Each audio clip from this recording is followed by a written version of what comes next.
नमस्कार। ज्ञान तृप्ति महाविद्यालय 15A अनूपगढ़ के इस YouTube चैनल पर आपका हार्दिक स्वागत है।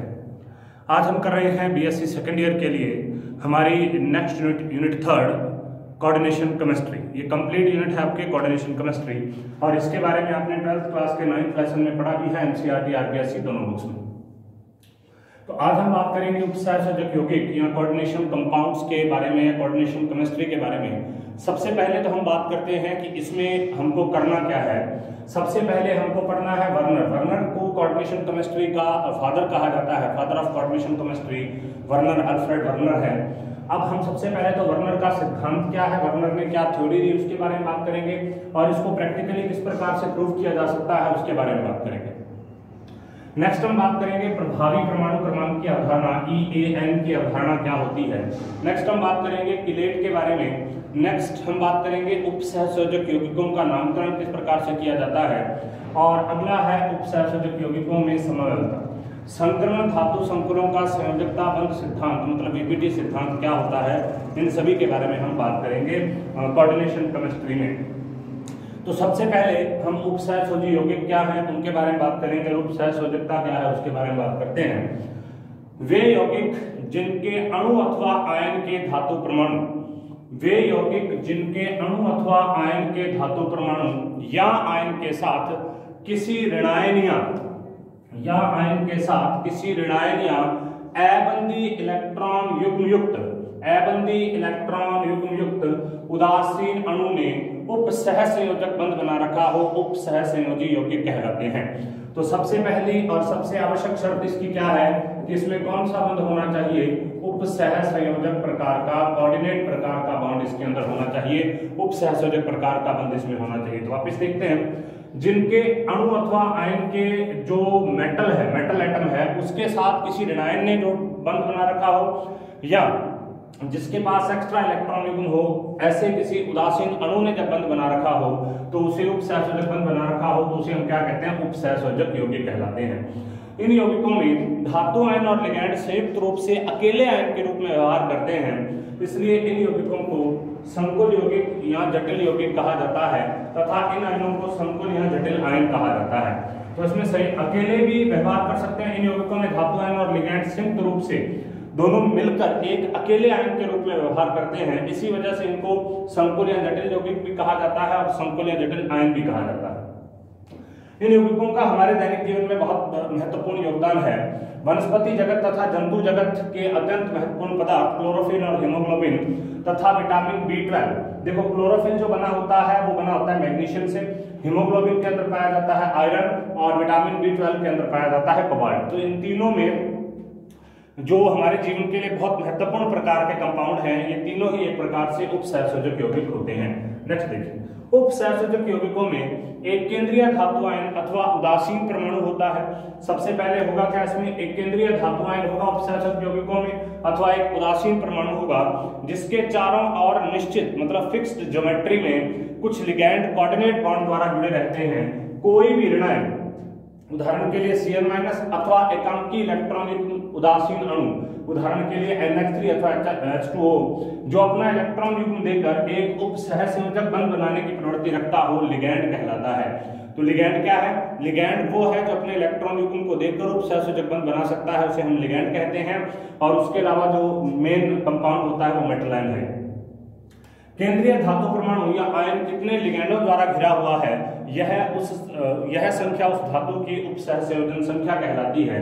तो केंद्रीय धातु परमाणु या आयन कितने लिगैंडों द्वारा घिरा होता है, यह संख्या उस धातु की कोऑर्डिनेशन नंबर कहलाएगी, उपसहसंयोजन संख्या कहलाएगी। उपसहसंयोजी यौगिक दो स्थायी यौगिकों के योग से बनते हैं, अर्थात ये दो प्रकार के जो स्टेबल कंपाउंड्स हैं उनको जोड़ने से ही कोऑर्डिनेट बॉन्ड का कोऑर्डिनेशन जो कंपाउंड्स है उनका फॉर्मेशन होता है। अतः इन्हें हम कह सकते हैं मॉलिक्यूलर भी कह सकते हैं अथवा इन्हें हम एडिशन कंपाउंड भी कह सकते हैं।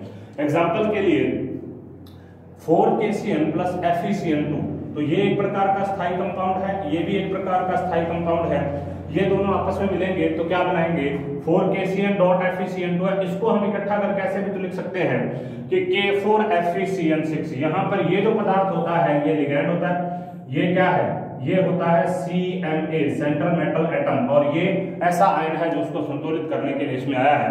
तो अब देखिए ये वाला अणु और ये वाला अणु आपस में जुड़कर इस पूरे के पूरे अणु का निर्माण कर दिया, संकुल यौगिक का निर्माण कर दिया। इसी वजह से इसको क्या बोलते हैं, आणविक यौगिक बोलते हैं, या इसी वजह से इसको क्या बोलते हैं, योगशील एडिशन कंपाउंड, जो जुड़कर बनता है। कुछ अन्य यौगिक भी आणविक अथवा योगशील यौगिकों की श्रेणी में आते हैं, कुछ अन्य यौगिक भी आणविक अथवा योगशील यौगिकों की श्रेणी में आते हैं, क्योंकि ये इस प्रकार की योगात्मक क्रियाओं द्वारा बनते हैं। तो K2SO4 Al2SO4 की थ्राइस प्लस 24H2, तो K2SO4 Al2SO4 की थ्राइस डॉट 24H2 पोटेशियम फिटकरी बोलते हैं इसको। लेकिन ये यौगिक, अब ये यौगिक जो है ये किसी कॉम्प्लेक्स कंपाउंड में नहीं आ सकता। योगशील कंपाउंड तो है लेकिन कॉम्प्लेक्स कंपाउंड नहीं है, मतलब ये कोऑर्डिनेशन कंपाउंड नहीं है। लेकिन ये यौगिक संकुलों की श्रेणी में नहीं आते, वरन इन्हें द्विक लवण या डबल साल्ट कहा जाता है। अब इसको डबल साल्ट कहते हैं क्योंकि एक साल्ट ये दोनों ने आपस में मिलकर उसका निर्माण कर लिया, इसीलिए इसको डबल साल्ट कहते हैं। अतः हम कह सकते हैं कि आणविक या योगशील जो यौगिक होते हैं दो प्रकार के, एक तो होते हैं द्विक लवण जिसमें योग करने वाले मूल यौगिकों का अस्तित्व वैसा ही बना रहता है। जैसे देखो यहाँ पर K2SO4 का K2SO4 है, Al2SO4 की थ्राइस की Al2SO4 की थ्राइस है, और 24H2O का 24H2 है। लेकिन यहाँ पर हमने क्या किया, KCl और FeCN2 को मिलाकर हमने क्या बना दिया, K4FeCN6 बना दिया, K4FeCN6 बना दिया। तो इसका मतलब यहाँ पर इनका तो अस्तित्व खत्म हो गया और एक नए कॉम्प्लेक्स कंपाउंड का फॉर्मेशन हो गया। लेकिन यहाँ पर ये मिले तो सही, एक नया कंपाउंड बना तो सही, लेकिन इनका भी अस्तित्व यहाँ पर बना रहता है, तो इसलिए इनको डबल साल्ट या द्विक लवण कहते हैं। उसके बाद में है संकुल लवण, जिसमें योग करने वाले मूल यौगिकों का अस्तित्व नहीं रहता। देखो ये संकुल है, कॉम्प्लेक्स है, योग किया KCl ने लेकिन वहां पर KCl नहीं है, योग किया FeCN2 ने लेकिन वहां पर FeCN6 है। तो इसका मतलब इनका अस्तित्व तो खत्म हो गया और उनका वहां पर निर्माण हो गया। ठीक है, उसके बाद है द्विक लवण और संकुल लवण में अंतर। संकुल यौगिकों में ऋणायन लिगैंड और धातु के मध्य उपसहसंयोजक बंध होता है, जबकि द्विक लवणों में इनके मध्य आयनिक बंध होता है। तो ये ध्यान रखना है कि संकुल यौगिकों में ऋणायन और धातु के मध्य कोऑर्डिनेशन बॉन्ड होता है, जबकि डबल साल्ट जो होते हैं उनमें मतलब इनमें क्या होगा, आयनिक प्रकार का बंध पाया जाएगा। नेक्स्ट देखिए, एक मजबूत उपसहसंयोजक बंध के लिए, देखो एक मजबूत उपसहसंयोजक बंध के कारण विलयन में संकुल के ऋणायन और धातु आयन पृथक पृथक नहीं होते, जबकि द्विक लवण में ऋणायन और धातु आयनों का स्वतंत्र अस्तित्व होता है, क्योंकि इसके अंदर जो कोऑर्डिनेशन कंपाउंड है वो बहुत स्ट्रांग होता है। इस वजह से जब हम इसको पानी में डालकर या किसी विलायक में डालकर इसका विलयन बनाएंगे तो उस कंडीशन में जो कोऑर्डिनेशन कंपाउंड के अंदर पाए जाने वाले आयन हैं वो अलग अलग नहीं हो पाते, आपस में जुड़े रहते हैं, मतलब पूर्णतः विघटित नहीं हो पाते। जबकि द्विक लवण जो होता है उसमें ऋणायन और धातु आयन या धनायन आपस में अलग अलग हो जाते हैं। उसके बाद उदाहरण इसका, K4FeCN6 के विलयन में FeCN6-4 आयनों का परीक्षण तो संभव है, लेकिन Fe+2 अथवा Cn- आयनों का परीक्षण इस विलयन से नहीं किया जा सकता, क्योंकि विलयन में इन आयनों का अस्तित्व नहीं है। जैसे यहाँ पर हम इसका कर सकते हैं, लेकिन इसका अकेले का नहीं कर सकते, क्योंकि जब भी ये टूटेगा तब K4 में टूटेगा या FeCN6 में टूटेगा। तो इसका मतलब हम K4 का परीक्षण कर सकते हैं या FeCN6 कंप्लीट का परीक्षण कर सकते हैं, जबकि फिटकरी में सब कुछ अलग हो जाएगा, एल्यूमिनियम भी अलग टूट जाएगा, SO4 भी अलग टूट जाएगा और पोटेशियम भी अलग टूट जाएगा, क्योंकि विलयन में ये सभी के सभी जो आयन होते हैं वो अपना स्वतंत्र अस्तित्व रखते हैं। तो इसका मतलब जो द्विक लवण है उसका जब विलयन बनाते हैं तो अपने आयनों में पूर्णतः विघटित हो जाता है, जबकि जब हम किसी कोऑर्डिनेशन कंपाउंड के बारे में बात करें तो जब हम उसका विलयन बनाएंगे तो वह अपने आयनों में पूर्णतः विघटित नहीं हो सकता। नेक्स्ट, संकुल यौगिकों में केवल एक ही प्रकार के धनायन और ऋणायन होते हैं, उनमें जो भी आयन संकुल में होता है वह बड़े कोष्ठक में लिखा जाता है। तो देखिए हमने यहाँ पर एक एग्जांपल ये देखिए, ये भी एग्जांपल है, K4FeCN6 में बड़ा कोष्ठक देखिए एक बड़ा ब्रैकेट लगा हुआ है, तो जो कॉम्प्लेक्स के रूप में होता है उसको बड़े ब्रैकेट के अंदर लिखते हैं। द्विक लवणों में एक से अधिक प्रकार के धनायन और ऋणायन होते हैं और सूत्र का कोई भी भाग बड़े कोष्ठक में नहीं लिखा जाता, जबकि जब हमने बात की थी इसकी, तो इसके अंदर हम अगर हम लिखें तो गलत लिखो, ऐसे होता है, मतलब इसमें हम बड़े कोष्ठक का प्रयोग नहीं करते, जबकि जब हम बात करते हैं किसी कॉम्प्लेक्स कंपाउंड की तो कॉम्प्लेक्स कंपाउंड में हम बड़े कोष्ठक का प्रयोग आवश्यक रूप से करते हैं। ठीक है, नेक्स्ट देखिए, ये तो हो गया कंप्लीट। ठीक है, अब हम बात करते हैं मुख्य चीज के बारे में, वर्नर सिद्धांत। वर्नर सिद्धांत क्या है, मतलब वर्नर थ्योरी क्या है। तो देखिए उपसहसंयोजी यौगिकों के रसायन में वर्नर का स्थान इस विज्ञान के जनक के रूप में है। अल्फ्रेड वर्नर स्विट्जरलैंड के रसायन विज्ञानी थे और उपसहसंयोजी यौगिकों के लिए उन्होंने बहुत महत्वपूर्ण कार्य किया, जिसके लिए उनको 1913 में मतलब 1913 में नोबेल पुरस्कार से सम्मानित किया गया। 1892 में मतलब 1892 में वर्नर ने कोबाल्ट क्लोराइड COCl3 और अमोनिया इनकी आपस में भिन्न भिन्न अनुपात इनके लिए और इनकी आपस में करवाई क्रिया, अलग अलग अनुपात में ले लिया और इसकी कई प्रकार की क्रियाएं करवाकर कई प्रकार के संकुल यौगिक बनाए जिसके कि कलर अलग अलग थे। देखो कैसे, सबसे पहले COCl3 एक ले लिया और 6 अमोनिया ले लिया। ये COCl3 एक अकेला है, 6 अमोनिया, इसका कलर आया नारंगी पीला। दूसरी बार, अब मेन कंपाउंड यही था, अब इसी के अंदर सारी के सारी तब्दीलियां हुई, ठीक है। अब दूसरी बार क्या हुआ, COCl3 में 5 NH3 कर दिया, 1 H2O कर दिया, इसका कलर था गुलाबी। उसके बाद COCl3 और 5 NH3 कर दिया, इसका कलर था बैंगनी। उसके बाद COCl3 और 4 NH3 कर दिया, इसका कलर था हरा और बैंगनी। और उसके बाद COCl3 और 3 NH3 कर दिया, इसका कलर था नीला और हरा। अब देखो, अब यहाँ पर यौगिक 4, इसके बारे में जब हम बात करते हैं, COCl3.4 NH3 के 2 ज्यामितीय समवायी हैं, अतः यह 2 भिन्न भिन्न अंकों में प्राप्त होगा। इसके आधार पर उसने निष्कर्ष निकाला किस प्रकार का, कौन कौन से निष्कर्ष निकाले। सबसे पहले तो इस प्रकार से 5 यौगिक प्राप्त किए। उसके बाद में उसने कुछ निष्कर्ष निकाले, वो ये कि धातुओं के बंध या संयोजकताएं 2 प्रकार की होती हैं। धातुओं के बंध या संयोजकताएं 2 प्रकार की होती हैं, एक होती है प्राथमिक और एक होती है द्वितीयक। प्राथमिक संयोजकता आयनिक प्रकार की होती है, जबकि द्वितीयक संयोजकता अनायनिक प्रकार की होती है। तो उसने ये कहा कि धातुओं में 2 प्रकार की वैलेंसी पाई जाती है, एक वैलेंसी होती है प्राथमिक और एक वैलेंसी होती है द्वितीयक। जो प्राथमिक संयोजकता या प्राथमिक वैलेंसी होती है, ये होती है आयनिक नेचर की, और जो द्वितीयक या सेकेंडरी वैलेंसी होती है, ये वैलेंसी होती है अनआयनिक या सहसंयोजक किसी भी प्रकार की हो सकती है, ठीक है। प्राथमिक संयोजकता जो आयनिक है, तो इसका मतलब वो आयनों द्वारा ही संतुष्ट होगी, और धातु की संयोजकता हमेशा पॉजिटिव होती है प्राथमिक, तो इसका मतलब वो किससे संतुष्ट होगी, ऋणायन से संतुष्ट होगी। तो प्राथमिक संयोजकता ऋणायनों द्वारा संतुष्ट होती है, जबकि द्वितीयक संयोजकता ऋणायनों द्वारा भी संतुष्ट हो सकती है अथवा उदासीन अणु द्वारा भी संतुष्ट हो सकती है। तो इस चीज को ध्यान रखना है, प्राथमिक संयोजकता हमेशा ऋणायनों द्वारा संतुष्ट होगी, जबकि द्वितीयक संयोजकता ऋणायनों द्वारा भी हो सकती है। और इसके अलावा द्वितीयक संयोजकता जो है वो ऋणायन या उदासीन अणु इन दोनों के द्वारा भी हो सकती है। किसी धातु के लिए द्वितीयक संयोजकता का मान निश्चित होता है, यह भी महत्वपूर्ण है। किसी धातु की प्राथमिक संयोजकता से, कोई धातु की जो प्राथमिक संयोजकता है वो है क्या, प्राथमिक संयोजकता का मतलब है कि उस धातु के ऑक्सीकरण अंक कितनी है, और द्वितीयक संयोजकता का मतलब है कि उसके कोऑर्डिनेशन नंबर कितने हैं। एक ऋणायन केंद्रीय धातु परमाणु की प्राथमिक और द्वितीयक अथवा दोनों प्रकार की संयोजकता को संतुष्ट कर सकता है। तो 5 इसके बिंदु हैं।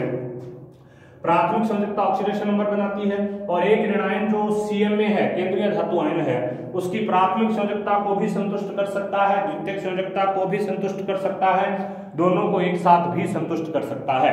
इन नियमों के आधार पर वर्नर ने इन कोबाल्ट संकुलों के लिए निम्न संरचनाएं सुझाई हैं। सबसे पहले COCl3.6 NH3, COCl3.6 NH3 में देखिए, तो इसने जो डॉटेड लाइन द्वारा दर्शाई है ये तो प्राथमिक संयोजकता है, और जो थिक लाइन द्वारा दर्शाई है ये द्वितीयक प्रकार की संयोजकता है। तो अब प्राथमिक संयोजकता में देखो, ये ऋणायन है, ये ऋणायन है, ये ऋणायन है, तो इसकी ऑक्सीकरण यहाँ पर जो प्रदर्शित हो रहा है वो +3 है, और बाकी सारी की सारी अमोनिया है। तो पहली संरचना ऐसी बनेगी जिसमें ये क्या है, ये प्राथमिक संयोजकता है, और ये क्या है, ये द्वितीयक संयोजकता है, ठीक है। उसके बाद में देखिए नेक्स्ट आगे है COCl3.5 NH3। अब इसमें देखिए यहां पर अब हमने एक चीज फिक्स कर दी, वो क्या कि किसी भी धातु की प्राथमिक संयोजकता हमेशा फिक्स होती है। तो प्राथमिक संयोजकता तो 1 2 3 4 5 थी, तो यहां पर हमने द्वितीयक संयोजकता को हम कम या ज्यादा कर सकते हैं, उसकी कोई टेंशन बड़ी बात नहीं है। तो अभी हमने यहां पर क्या किया कि इसमें एक Cl ऐसा है जो इसकी प्राथमिक संयोजकता को भी संतुष्ट कर रहा है, द्वितीयक संयोजकता को भी संतुष्ट कर रहा है, जो कि हमने 5वें नंबर पर नियम पढ़ा था, जिसके अंतर्गत ये आया था कि कोई भी धनायन या कोई भी जो ऋणायन है वह प्राथमिक और द्वितीयक दोनों प्रकार की संयोजकताओं को एक साथ ही प्रदर्शित कर सकती है। ठीक है, अब देखिए द्वितीयक संयोजकता, प्राथमिक संयोजकता, इन सब संयोजकताओं के बारे में हम बात कर रहे हैं। प्राथमिक संयोजकता ऋणायनों द्वारा संतुष्ट होगी, जबकि द्वितीयक संयोजकता ऋणायन अथवा उदासीन अणु के द्वारा संतुष्ट हो सकती है। ठीक है, तो यहाँ पर ये तो प्राथमिक होगी और ये कौन सी होगी, द्वितीयक प्रकार की संयोजकता होगी। ठीक है, और प्राथमिक संयोजकता से हमेशा किसकी जानकारी मिलती है, ऑक्सीकरण की। तो अब देखिए इसकी प्राथमिक संयोजकता 1 2 3 तो हमेशा फिक्स है और ये अलग है। अब COCl3 4NH3 इसमें क्या है, 1 2 3 4 5 6 NH3 है, बाकी Cl है इसमें, और COCl3.3NH3 इन संरचनाओं में टूटी हुई रेखाएं जो भी हैं, डॉटेड लाइन जो भी हैं, वो प्राथमिक संयोजकता को प्रदर्शित करती हैं, जबकि ठोस रेखाएं जो भी हैं वो द्वितीयक संयोजकता को प्रदर्शित करती हैं। नेक्स्ट है वर्नर सिद्धांत का प्रायोगिक सत्यापन, experimental verification of Werner theory.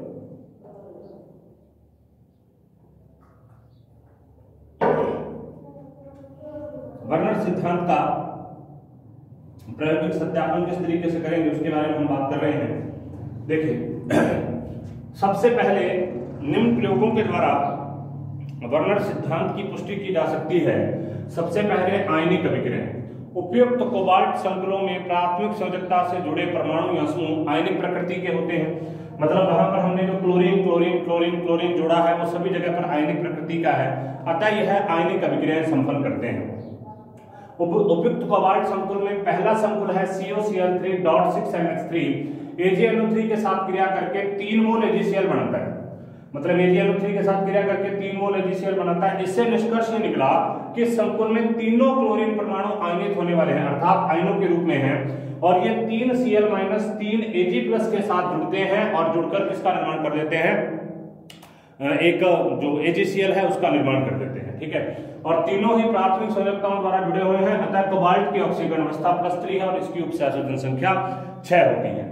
यह 6 द्वितीयक संयोजकताएं अमोनिया अणुओं द्वारा संतुष्ट होती हैं, अतः इसकी संरचना को निम्न प्रकार से भी प्रदर्शित किया गया है। COCl3.6NH3 तो इसकी संरचना इस प्रकार से हो सकती है कि ये वाली तो मतलब ये वाला तो कोऑर्डिनेशन बॉन्ड है, NH3 तो कोऑर्डिनेशन बॉन्ड बना रही है, जबकि जो क्लोरीन है वो कौन से बॉन्ड बना रहा है, आयनिक प्रकार के बॉन्ड बना रहा है, जो कि इस AgNO3 के साथ मिलकर 3 AgCl का निर्माण कर देता है। देखिए उसी प्रकार आगे हम अगर बात करें, अगर हमारे पास COCl3.5NH3 हो, AgNO3 के साथ मिलकर ये 2 AgCl का निर्माण कर लेता है, 2 AgCl का शेप बनाता है। क्योंकि अब देखो ये तो फिक्स है, तो ये NH3 5 तो ये होगी, एक यहां से आ जाएगा 6। कोबाल्ट की जो कोऑर्डिनेशन नंबर है वो 6 वो फिक्स है। ठीक है, तो 5 तो ये हो गए, यहां से आ गया 6, बच गए कितने आयन के रूप में 2। अब इसी प्रकार से आगे देखिए, अब देखिए अतः इसमें क्लोरीन के 2 परमाणु होंगे जो आयनित होने वाले हैं। इस यौगिक का क्लोरीन परमाणु दोहरी प्रकृति दर्शा रहा है, अर्थात एक क्लोरीन यहां पर भी है और एक नेगेटिव भी है।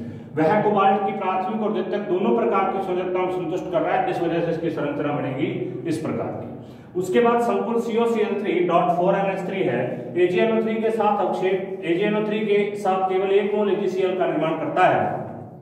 तो इसका मतलब इसमें क्लोरीन अणु का एक ऋणायन ही उपस्थित है जो कोबाल्ट की प्राथमिक संयोजकता को संतुष्ट करता है, जबकि शेष दोनों क्लोराइड आयन कोबाल्ट की प्राथमिक और द्वितीयक दोनों प्रकार की संयोजकताओं को संतुष्ट करने का काम करते हैं। मतलब जो क्लोराइड है ये दोनों प्रकार की संयोजकताओं को संतुष्ट कर रहे हैं, और एक जो क्लोराइड है वो केवल इसी के साथ जो अपनी संयोजकता है उसको संतुष्ट कर रहा है, मतलब इसके साथ आयनिक बंध बना रहा है। तो ये तो आयनिक होगा यहाँ पर, ये तो यहाँ पर आयनिक होगा, जबकि ये और ये यहाँ पर दोनों प्रकार के बॉन्ड बनाएंगे, कोऑर्डिनेशन बॉन्ड भी बना रहे हैं और इसके अलावा आयनिक प्रकार के बॉन्ड भी बना रहे हैं। इसके बाद में जब हम देखते हैं COCl3.3NH3, तो इसकी जब AgNO3 के साथ अभिक्रिया करवाई जाती है तो यहाँ पर कोई भी अवक्षेप प्राप्त नहीं होता, कोई भी अवक्षेप प्राप्त नहीं होता। तो इसका मतलब इसमें सारे के सारे जो क्लोरीन हैं, देखो ये इसकी कोऑर्डिनेशन नंबर फिक्स है, सभी में 6 चली आ रही है। ऑक्सीकरण अवस्था किसी में कम या ज्यादा हो सकती है, कुछ धातुएं परिवर्तनशील ऑक्सीकरण अवस्थाएं प्रदर्शित करती हैं, वो एक अलग बात है, लेकिन यहाँ पर कोऑर्डिनेशन नंबर कभी भी बदला नहीं जा सकता। तो कोऑर्डिनेशन नंबर ऋणायन, देखो ये उदासीन अणु भी संतुष्ट कर रहा है, कोऑर्डिनेशन नंबर 1 ऋणायन भी संतुष्ट कर रहा है।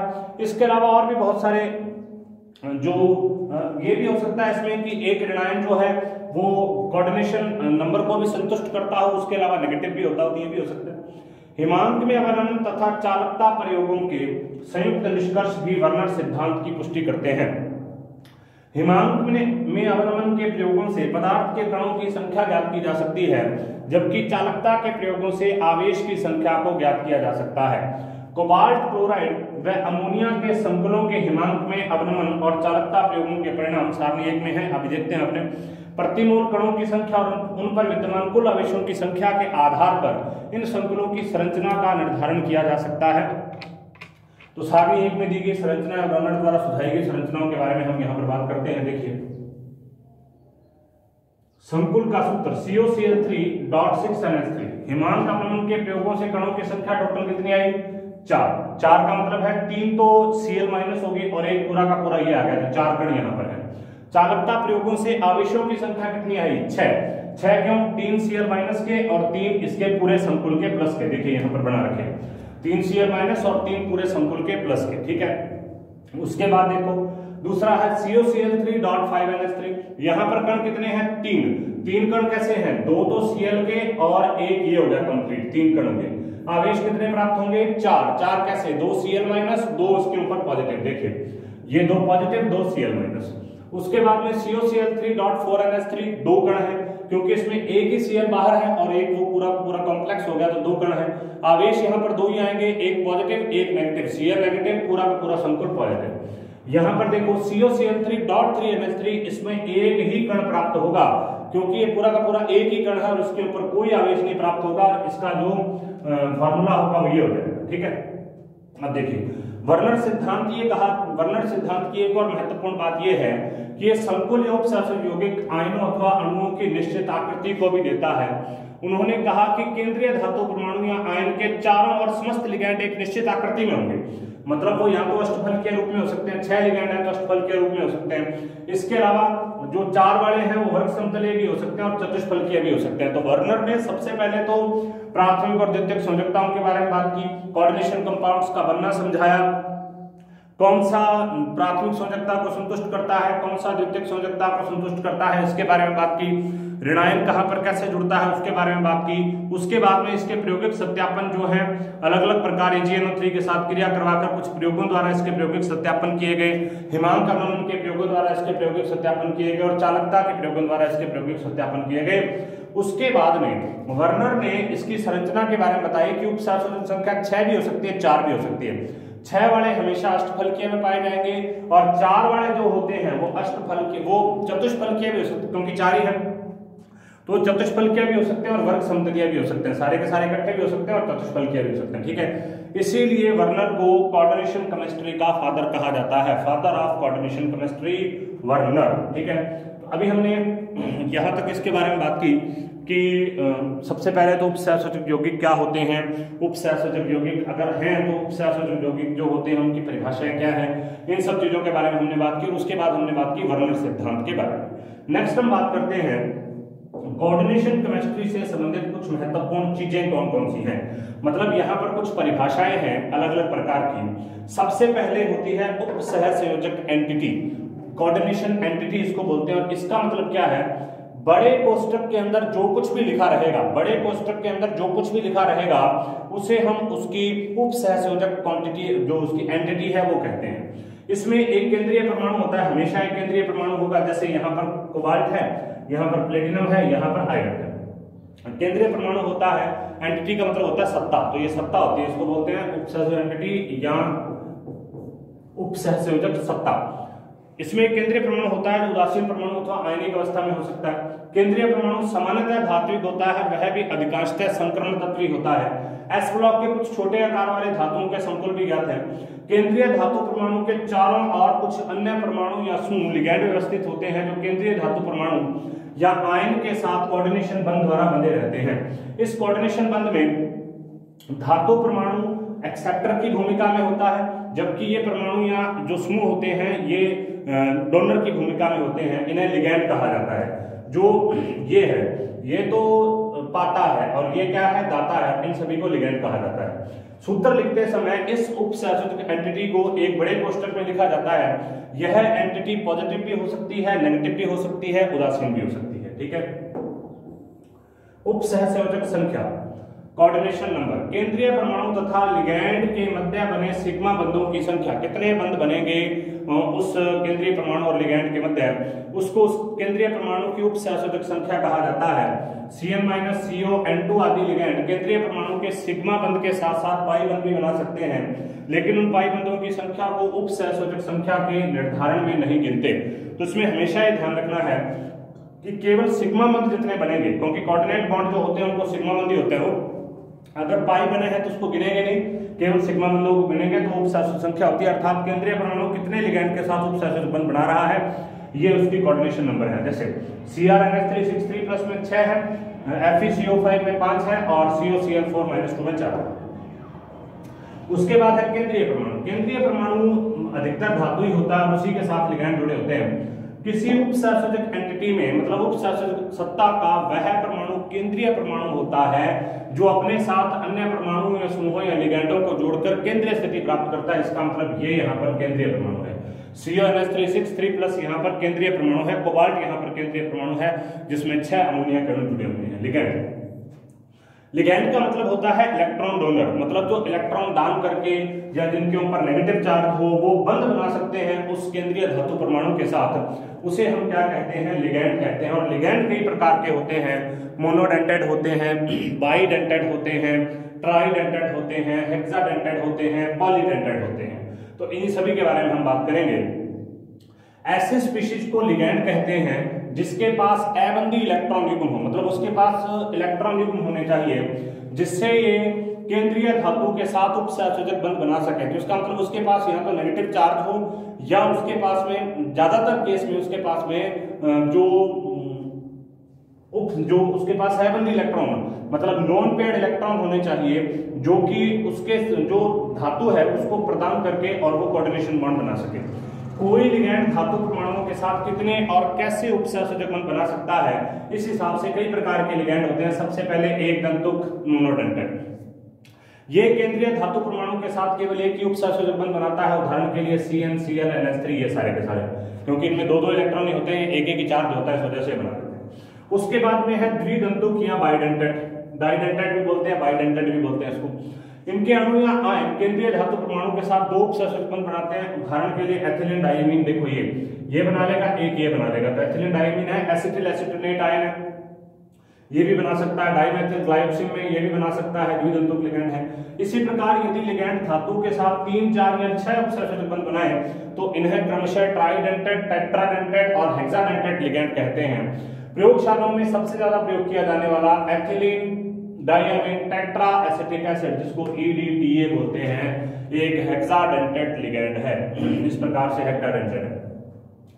जब कोई लिगैंड धातु परमाणु या आयन के साथ एक से अधिक उपसहसंयोजक बंध बनाता है तो उसका सामान्य सा नाम होता है पॉलीडेंटेड लिगैंड। मतलब जिसने एक बना लिया मोनोडेंटेड, और उसके अलावा अगर कोई 2 बनाता है, 3 बनाता है, 4 बनाता है, 5 बनाता है, 6 बनाता है या ज्यादा बनाता है, उन सभी को एक ही वर्ग के अंदर रखा गया है और उसको बोलते हैं पॉलीडेंटेड।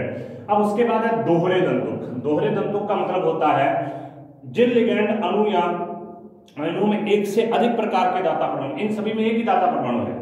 या अगर हम बात करें ये इसके अंदर भी दोहरे दंतुक हो सकते हैं जिनमें एक से अधिक दाता परमाणु द्वारा उपसहसंयोजक बंध बन सकता हो और उनमें बनाता केवल एक ही हो, उसे दोहरे दंतुक लिगैंड कहते हैं। उदाहरण के लिए HCl आयन में नाइट्रोजन और सल्फर दोनों ही दाता परमाणु हैं और परिस्थितियों के अनुसार नाइट्रोजन परमाणु भी उपसहसंयोजक बंध बना सकता है और क्या बनाएगा, MnSC मतलब आइसोथायोसाइनेट साइनेटो, तो सल्फर भी बना सकता है और वो क्या बनाएगा, थायोसाइनेटो।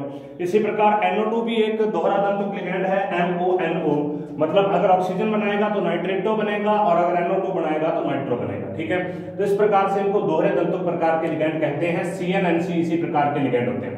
उसके बाद सेतु लिगैंड, ब्रिज लिगैंड, वो लिगैंड जो एक से अधिक केंद्रीय परमाणु से जुड़ा हो। जैसे यहाँ पर Cl है, ये Cl इधर जुड़ गया, इधर भी जुड़ गया, तो यहाँ पर ये जुड़ा हुआ, ये सारे के सारे ब्रिज लिगैंड है। यहाँ पर CO है, ये भी ब्रिज लिगैंड है, इसके साथ में जुड़ जाएगा, ये ब्रिज लिगैंड होते हैं। मतलब यहाँ पर जो Cl है Ag और Cl के Ag और CO के बीच में Cl जुड़ा हुआ है, तो इसका मतलब ये ब्रिज लिगैंड है जो एक से अधिक केंद्रीय परमाणु से जुड़ा हो उसको ब्रिज लिगैंड कहते हैं। नेक्स्ट देखिए किलेटीकरण। किलेटीकरण का मतलब होता है चक्रीय संरचना का निर्माण करना, और चक्रीय संरचना निर्माण होती है उसी दशा में जबकि वहां पर कोई चक्रीय यौगिक बनके और स्थायित्व में वृद्धि होती हो, चक्रीय यौगिक बने और स्थायित्व में वृद्धि होती हो, उसी दशा में किलेटीकरण होता है। जब एक ही लिगैंड द्वारा उसी केंद्रीय परमाणु के साथ एक से अधिक उपसहसंयोजक बंध बनाए जाए, देखो एक ही लिगैंड है और इसने एक के साथ ही 4-4 बंध बना रखे हैं, एक ही लिगैंड है 2 बंध यहाँ से हो गए, एक से ज्यादा एक के साथ ही बंध बना दिए तो एक चक्रीय संरचना का निर्माण हो जाएगा, इसको किलेट कहते हैं। चक्रीय संरचना संकुल बनते हैं, ऐसे संकुलों को किलेट संकुल कहते हैं और इस प्रकरण को किलेटीकरण कहते हैं। चक्रीय संरचना के कारण किलेट संकुल स्थायी होते हैं। पॉलीडेंटेड किलेट की प्रकृति के हिसाब से द्विदंतु किलेटीकरण, त्रिदंतु किलेटीकरण, चतुर्दंतु किलेटीकरण इत्यादि हो सकते हैं। उदाहरण ये यहाँ पर आपके सामने है, ठीक है। तो यहाँ पर देखिए इसने 2 बनाए तो द्विदंतुक, इसने 4 बनाए तो चतुर्दंतुक, ठीक है, इसने भी 4 बनाए तो चतुर्दंतुक। अब डाइडेंटेड जो है, एक डाइडेंटेड लिगैंड भिन्न-भिन्न धातुओं के साथ उपसहसंयोजक बनाए तो उसे किलेटीकरण नहीं कहते। जैसे ये डाइडेंटेड है, एक तरफ इसने ये डाइडेंटेड है, एक तरफ तो इसने CO के साथ बना लिया और यहाँ पर इसने इस दूसरे के साथ बना लिया, तो यहाँ पर ये डाइडेंटेड लिगैंड है, ये किलेट यौगिक नहीं है, इसमें एक डाइडेंटेड लिगैंड है लेकिन यहाँ पर 2 सिग्मा बंध बना रखे हैं, लेकिन चक्रीय संरचनाओं का निर्माण नहीं हुआ। चक्रीय संरचनाओं का निर्माण होगा जब एक के साथ ही बनाए। यहाँ पर इसने इसके साथ बना दिया और इसने इसके साथ बना दिया, है तो दोनों कोबाल्ट लेकिन हैं दोनों अलग अलग, इस वजह से चक्रीय संरचना नहीं बनी। यहाँ पर देखो सभी ने एक के साथ ही बनाया है, इस वजह से एक चक्रीय संरचना है। और चक्रीय संरचना होने के कारण किलेट प्रकार की व्यवस्था यहाँ पर बनती है। उसके बाद ऑक्सीडेशन नंबर, केंद्रीय परमाणु से जुड़े हुए समस्त लिगैंड को उनके इलेक्ट्रॉन युग्म के साथ हटाने पर केंद्रीय परमाणु पर जो आवेश उत्पन्न होता है, मतलब हमने जितने भी लिगैंड है उसको हटा दिया और युग्म भी हटा दिया उसका सब कुछ, तो जो उस पर आवेश बचेगा वो उसकी ऑक्सीकरण संख्या कहलाएगी। इसे रोमन अंकों में केंद्रीय परमाणु के साथ ही लिखा जाता है। जैसे यहाँ पर देखिए COCl4 है, COCl4 में -2 है, लिगैंड इसमें Cl है 4, तो सब कुछ हटा दिया तो माइनस, अब इसके ऊपर ऑक्सीकरण अवस्था क्या आ गई है, बच गई। लिगैंड हटाने के बाद ऑक्सीकरण अवस्था 3 बच गई। यहाँ पर यहाँ पर क्या होगी MnO4-, तो यहाँ पर कितनी होगी ऑक्सीकरण अवस्था, यहाँ पर ऑक्सीकरण अवस्था होगी 7, तो 7 बच जाएगी, ठीक है। तो इस प्रकार से ऑक्सीकरण अवस्थाएं अलग अलग प्रकार की यहाँ पर पाई जाती हैं, अलग अलग प्रकार की ऑक्सीकरण अवस्थाएं। ऑक्सीजन के ऊपर इस तरीके से ऑक्सीकरण अवस्थाओं को निकाला जा सकता है। धातु धातु बंध, कई संकुल यौगिकों में 2 केंद्रीय परमाणु के मध्य मेटल बॉन्ड पाए जाते हैं। देखो RE इन दोनों के बीच में, RE कोबाल्ट इन दोनों के बीच में भी जो मेटेलिक बॉन्ड है। जब किसी भी संकुल में जो बंध हैं वो किसी धातुओं के मध्य पाए जाते हैं तो उसको धातु धातु बंध कहते हैं। उसके बाद नेक्स्ट देखिए, नेक्स्ट हम बात करते हैं प्रभावी परमाणु क्रमांक की अवधारणा, मतलब इफेक्टिव एटॉमिक नंबर होता क्या है। इफेक्टिव एटॉमिक नंबर के बारे में हम पहले भी थोड़ा सा पढ़ चुके हैं, लेकिन अब यहाँ पर एक बार और देखते हैं। देखिए अब देखो कि बनते क्यों है, मतलब ऐसे कंपाउंड बनते क्यों हैं। ये इसलिए बनते हैं कि वो ऐसा विन्यास ग्रहण कर सकें जो उनके आसपास कोई उत्कृष्ट गैस है उसके जैसे बन जाए। देखो वर्नर सिद्धांत के बाद उपसहसंयोजक यौगिकों की व्याख्या करने के लिए सिडविक ने अपना सिद्धांत दिया जिसमें प्रभावी परमाणु क्रमांक की अवधारणा है। संकुल यौगिकों के बारे में वर्नर सिद्धांत के अनुसार किसी धातु की 2 प्रकार की संयोजकताएं एक ही लिगैंड Cl- आयन धातु की प्राथमिक और द्वितीयक दोनों प्रकार की संयोजकता को संतुष्ट कर सकता है। ऐसा क्यों होता है वर्नर सिद्धांत ने इसके बारे में नहीं बताया। सिडविक ने संकुलों के बारे में विस्तृत अध्ययन करके बताया कि यह सब इस प्रकार से संभव है। सिडविक ने बताया कि लिगैंड और धातु आयन के मध्य उपसहसंयोजक बंध बनते हैं। एक उपसहसंयोजक बंध में लिगैंड एक परमाणु के एक इलेक्ट्रॉन युग्म के साथ धातु आयन भी साझा करता है और इस प्रकार उपसहसंयोजक बंधों के माध्यम से संक्रमण धातु उत्कृष्ट गैस विन्यास ग्रहण कर लेते हैं। मतलब जो धातु है उसने क्या किया, उसने इसलिए उसके साथ बॉन्ड बनाए हैं क्योंकि वो एक उत्कृष्ट गैस विन्यास को ग्रहण कर सके, उत्कृष्ट गैस विन्यास को ग्रहण कर सके, जिसे प्रभावी परमाणु क्रमांक कहते हैं। किसी धातु परमाणु के EM को परिकलित करने के लिए उस धातु परमाणु या आयन के इलेक्ट्रॉनों की संख्या, मतलब उसके ऊपर कितने इलेक्ट्रॉन है पहले तो वो गिन लेंगे और उसके बाद उसमें वो सभी इलेक्ट्रॉन को जोड़ देंगे जो कि हमें उसको लिगैंड से प्राप्त हुए हैं, जो भी उपसहसंयोजक बंध द्वारा लिगैंडों से प्राप्त करते हैं। ये हमेशा सही नहीं होता, कुछ अपवाद इसमें है, लेकिन ज्यादातर में ये सही हो जाता है। ठीक है, तो देखिए CONH36 एग्जांपल हम करते हैं CONH36 में EN का परिकलन। इस संकुल में कोबाल्ट के साथ 6 अमोनिया के अणु जुड़े हैं जो कि एक उदासीन लिगैंड है। अतः संकुल पर जो +3 आवेश लगा हुआ है वह कोबाल्ट का ही है। तो ये तो सारे के सारे उदासीन है, तो इसके ऊपर +3 आवेश है, तो इसका मतलब ये कोबाल्ट का है। तो कोबाल्ट में से पहले 3 इलेक्ट्रॉन निकालेंगे। कोबाल्ट आता है 27 पर, 3 इलेक्ट्रॉन निकाल दिए, 24 रह गए। 6 NH3 अणु द्वारा ग्रहण किए गए इलेक्ट्रॉन, अब NH3 है 6, अब ये 6 इसको इलेक्ट्रॉन देंगे, एक लिगैंड 2 इलेक्ट्रॉन देता है, 6 टोटल कितने दे देंगे 12। तो देखो 24 इलेक्ट्रॉन यहाँ पर थे, 12 इलेक्ट्रॉन ये हो गए, 24 और 12 36, अर्थात ये जो क्रिप्टॉन है इसका विन्यास ग्रहण कर लेता है। इसी प्रकार FeCN6 में संकुल में 6 लिगैंड है, तो 12 तो यहाँ से आ गए, और इसके ऊपर जो ऑक्सीकरण अवस्था होगी वो +2 हो जाएगी। अब +2 आवेश इसके ऊपर है, तो Fe की खुद की परमाणु क्रमांक कितनी होती है 26, Fe +2 2 इलेक्ट्रॉन निकल गए 24, उसके बाद 24 और 12 वापस क्या हो जाएंगे 36। तो इस प्रकार हमेशा ये बॉन्ड इसीलिए बनते हैं कि केंद्रीय धातु परमाणु इतने इलेक्ट्रॉनों को ले सके जिससे कि वो अपने चारों तरफ एक उत्कृष्ट गैस विन्यास को या अपना विन्यास उत्कृष्ट गैस विन्यास के जैसा कर सके। इस वजह से वो ऐसे कार्य करती है, उस वजह से ये बॉन्ड को फॉर्मेशन करती है। जैसे इन सभी में इसके बारे में वर्णन कर रखा है। सभी में देखो CrCO6 में 36 है, FeCO5 में 36 है, NiCO4 में 36 है, PdNH364 में 86 है और PdNH364 प्लस में 54 है। लेकिन NiCN4- तो अपवाद भी होते हैं, यहाँ पर अपवाद है।